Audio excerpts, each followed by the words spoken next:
All right, moments ago, we saw the president descending the steps. Here's a shot of that as he is coming down. Not a lot of pomp and circumstance here, Kat. He comes down and gets into the car. That's right. Very simple, very direct, kind of gives a nod to someone there, but no waving, nothing significant. Doesn't even seem to pause at the top of the steps. It's really kind of going about his business, and of course, very serious business it is. Yeah. And so now we got to tell you, folks, I don't know if it's related, but even here now, and we're in Midtown Manhattan, you could say.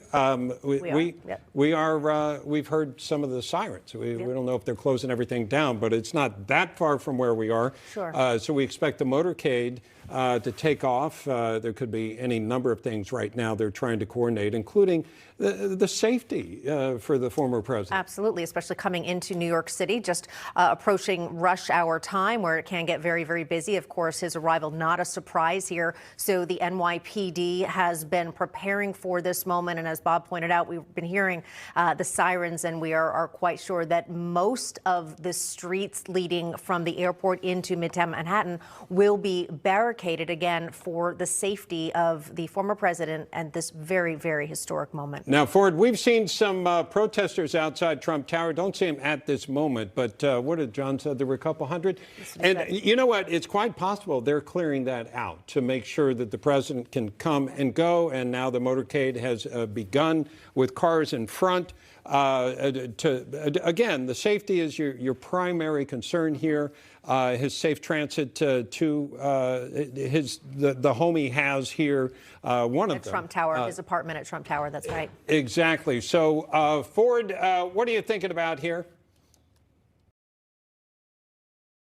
I'm thinking about if I'm President Trump is that you take a businessman-like approach to this sort of dog and pony circus that Alvin Bragg has cooked up. And hopefully once the indictment's unsealed, you huddle with your legal team back at Mar-a-Lago, you decide, you know what, let's try to get a motion to dismiss. Because if I get a motion to dismiss or I get this case disposed in a very short manner of time, that is going to send an earth-shattering message to Democratic DAs across this country that want to be the next Alvin Bragg, the next toast of the Democratic Party.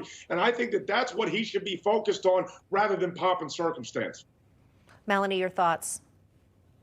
You know, what I'm thinking about is the taxpayers and how much money this is going to cost. I believe the estimate is about $10 million for what? For this farce of a case that Bragg seems to have. It's really upsetting. When I look at it, I'm just looking and I'm thinking about, I was actually just in New York over the weekend, and I'm thinking about all that has to be done, how the citizens of New York City are being inconvenienced, all for what I suspect is going to amount to nothing.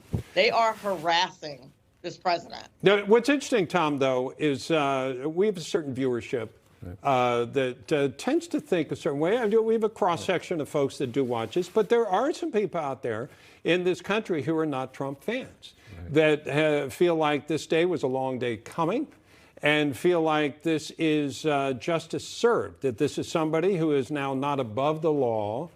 But I keep coming back to the strength or weakness of this case. Right. When you look at, there are other things that are in the works that you could make an argument you could take seriously, but this is something that goes back years. The term has expired, and what a normal situation would be, even for these charges. Especially in context, when you compare it to Hillary Clinton when she was in the State Department, how many documents did she destroy?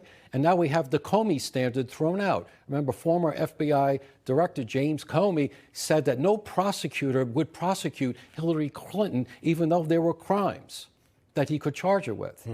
But now we have a new standard. It's a lower standard. Let's not also forget, former President Trump was impeached twice.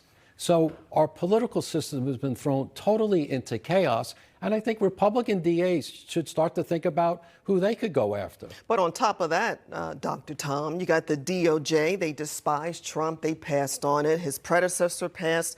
The Federal Election Commission, they passed. All of these, they all passed. And here we have Bragg dredging us up, and I call him Alvin Soros Bragg because there are Soros dollars involved somewhere, somehow, pushing us along. So Well, he this is put all- money into Color of Change, and Color of Change Right. Gave that $1 spent million. between Right, right. 500,000 and $1 million. Right. For It's called Alvin Bragg. laundering, Bob.